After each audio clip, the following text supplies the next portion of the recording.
Oi gente, eu sou o Neto, esse aqui é o canal 1000 Páginas e hoje a gente vai voltar 15 anos no tempo para ter minha primeira experiência com Toriko.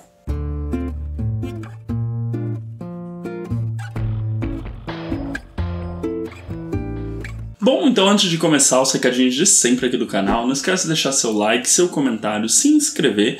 Lembrando que no box de descrição a gente tem o link para a loja do Capitão Onigiri, bem como o cupom de desconto aqui do canal. Então na loja do Capitão você consegue comprar mangás, quadrinhos, livros e acessórios. E usando o cupom tem 5% a mais de desconto, que é sempre muito melhor. Bom, então hoje a gente vai falar de Toriko. Eu li os 2 primeiros volumes e é uma série de mangá difícil. Ela tem algumas questões que, por exemplo, aqui no Brasil ela não é publicada há bastante tempo e a série está incompleta. O anime também parece que não foi até o final do mangá.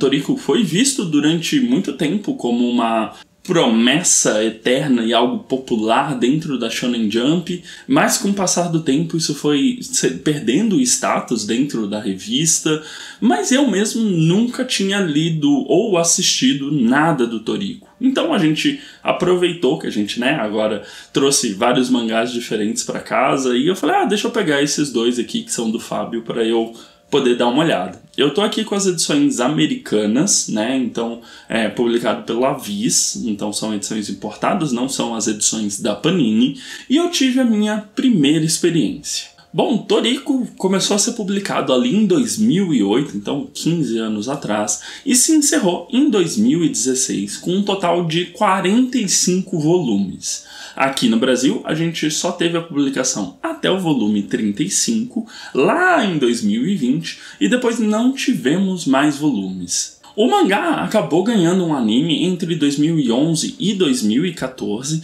o que alavancou bastante a popularidade. O período de maior índice de vendas de Toriko foi durante os primeiros anos do anime, mas o anime acabou perdendo um pouco o gás e foi cancelado, foi encerrado, na verdade, antes do fim do mangá, em 2014. Obviamente que Toriko foi popular, ele ganhou 3 jogos, um filme em 3D, também teve episódios crossover com Dragon Ball e One Piece, por exemplo. Então, ele teve um status grande dentro da revista Shonen Jump, mas isso foi se desgastando com o tempo e eu acho que eu consigo entender o motivo já na leitura desses 2 primeiros volumes. Eu tentei ler de coração muito aberto essas 2 primeiras edições, porque é muito anacronismo da nossa parte, voltar para uma obra que começou a ser publicada em 2008 e falar, todos os problemas de Toriko já estão nesses 2 primeiros volumes, o que não é necessariamente verdade, mas eu consigo entender, por exemplo, por que essa série nunca funcionou comigo, nunca me despertou o interesse, e lendo eu fico sempre com a sensação de uma possibilidade perdida. A gente obviamente vai acompanhar o protagonista, que é o Toriko. Nesse primeiro capítulo a gente tem muito uma impressão do Toriko sendo construída pelo Komatsu, que é um chefe de cozinha, com um certo prestígio. Ele toca um restaurante ali, 5 estrelas, muito bom. E o Toriko nada mais é do que um caçador gourmet. Ou seja, o Toriko, ele se aventura por esse mundo incrível, que tem suas similaridades com a Terra, mas é um outro planeta, procurando criaturas, animais, para poder fazer pratos maravilhosos.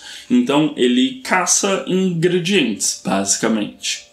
E o Komatsu claramente tem um fascínio muito grande pelo Toriko, porque o Toriko já é apresentado como um dos 4 reis de caçadores gourmet, Ele tá ali no top 4, e isso já está estabelecido desde o início, que o Toriko é um exímio caçador. Ele já tem status, já tem fama, já é uma pessoa extremamente poderosa e faz caças que muitas vezes outros caçadores não conseguiriam, porque são fracos demais. Mas aí começam algumas questões. Eu sempre senti um desperdício, eu acho, de certa maneira, o modo como o Toriko, ele, ao mesmo tempo que ele tenta ser um shonen de batalha, ele tenta ser um shonen sobre culinária, porque tudo é movido pelo alimento, por comer, por se deliciar com a comida, Mas ele é bem Monster Hunter, assim, os primeiros capítulos acabam sendo muito da estrutura de Toriko precisa de um ingrediente, e o ingrediente é de um animal extremamente perigoso. Esse animal, algumas vezes, tem alguma característica especial que o Toriko precisa pensar em uma estratégia, seja um órgão venenoso que é muito difícil de extrair, seja uma característica de bando daquele animal que ele também precisa estar preparado para enfrentar. Mas já de início a gente vê que o Toriko tem muita pouca dificuldade em enfrentar qualquer coisa que apareça no caminho dele. E essa pouca dificuldade tira um pouco da graça, porque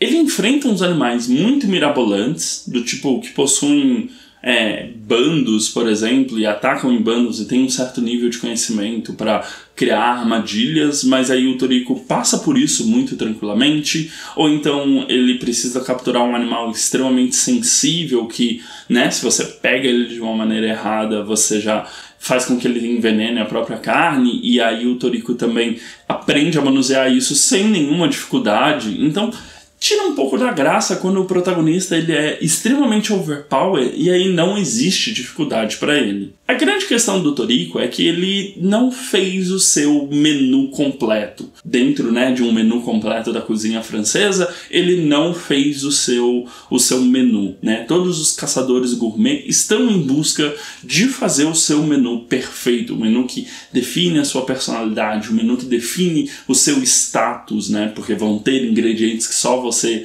consegue manusear, capturar e etc.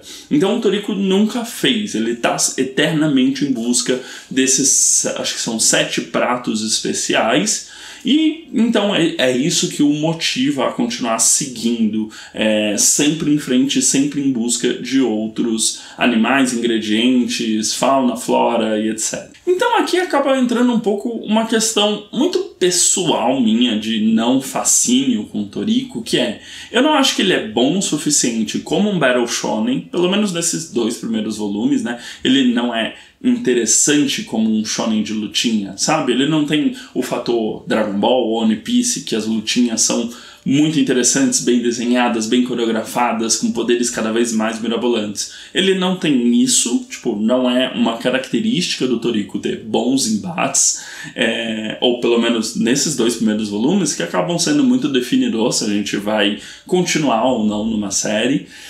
E também a questão culinária me incomoda. Por que ela me incomoda especialmente em Toriko?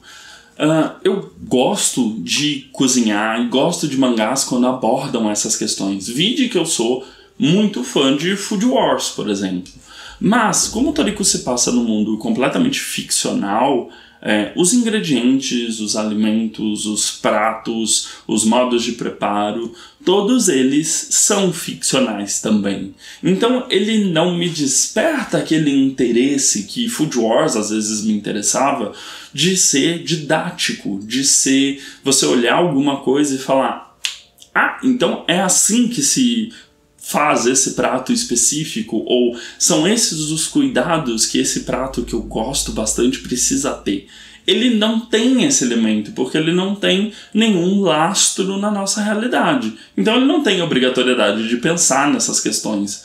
Só que não pensar nessas questões por uma obra que é um shonen de lutinha com elementos de culinária me incomoda, porque as lutas já não são boas, e aí o elemento da culinária é completamente fantasioso e também não é bom, não é tipo, ele é bem, capturei o ingrediente, o prato tá aqui pronto daqui, tipo, na página seguinte, todo mundo come, o sabor é maravilhoso, eles descrevem o sabor e é isso. Então, tipo, ele não me satisfaz como um shonen de aventura ou de batalha, também não me satisfaz na parte culinária. E aí, a parte que sobra, que é a parte mais Monster Hunter de captura, não é nem captura, né? É pegar um pedaço dos monstros, também não me soou satisfatória, porque o Toriko é muito forte, não existem monstros capazes de o desafiar, ele aprende as coisas muito fácil, então também não tem essa coisa de, não, eu vou acompanhar essa história porque a fauna e a flora desse mundo são extremamente interessantes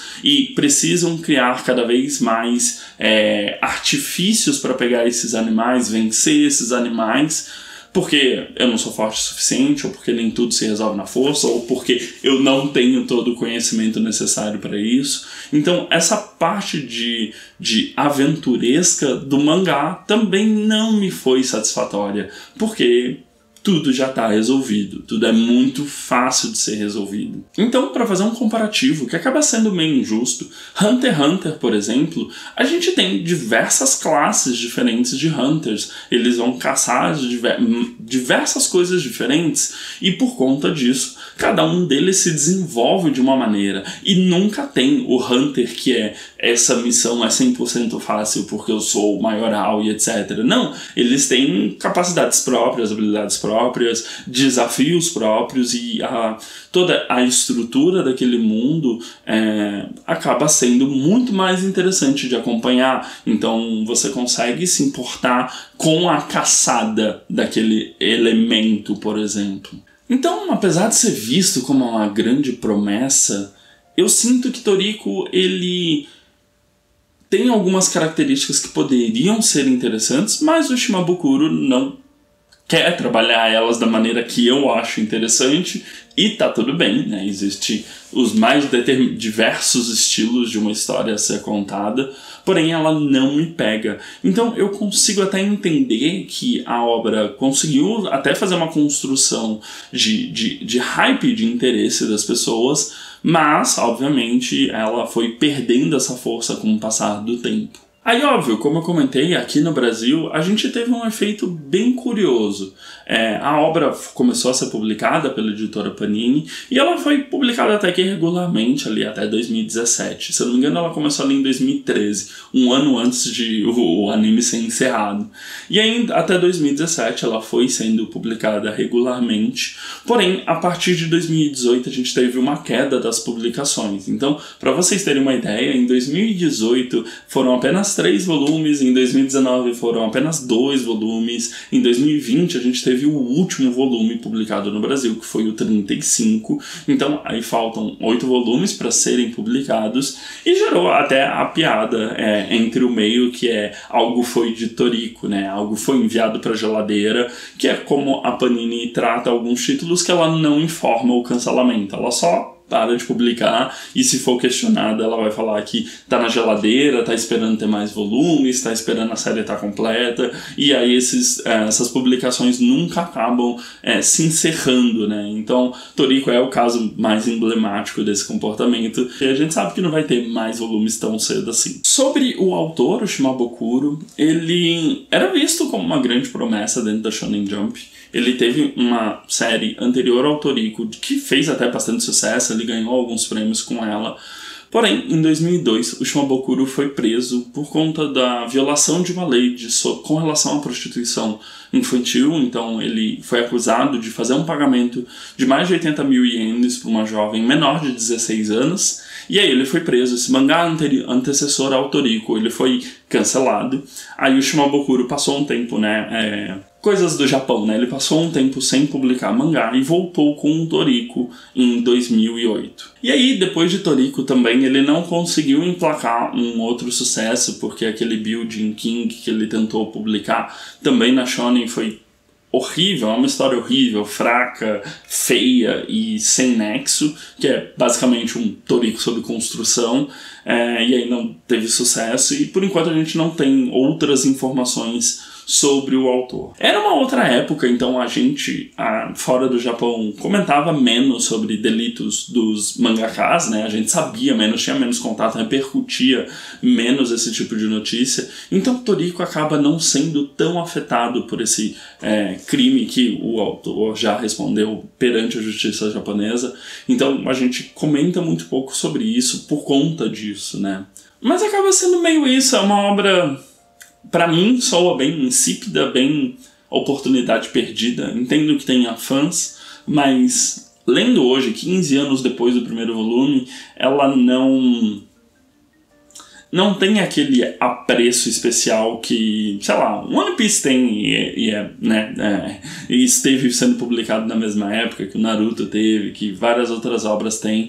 Então, tipo, não vale a pena eu voltar e, sei lá, tentar ler os outros volumes que eu não tenho, ou seja, essa é uma complicação, mas não vale a pena ir atrás do anime, não vale a pena ir atrás do mangá, porque eu achei a obra sem sal. Espero que a Panini pelo menos termine a publicação do mangá no Brasil, afinal tem pessoas que compraram até o volume 35, mas não contem comigo para falar de Toriko novamente. E a gente se vê então no próximo vídeo. Não esquece de dar uma olhada nos vídeos recomendados do meu lado direito e se inscrever na bolinha do meu lado esquerdo para continuar me acompanhando aqui no canal. A gente se vê no próximo vídeo. Um grande beijo e tchau, tchau!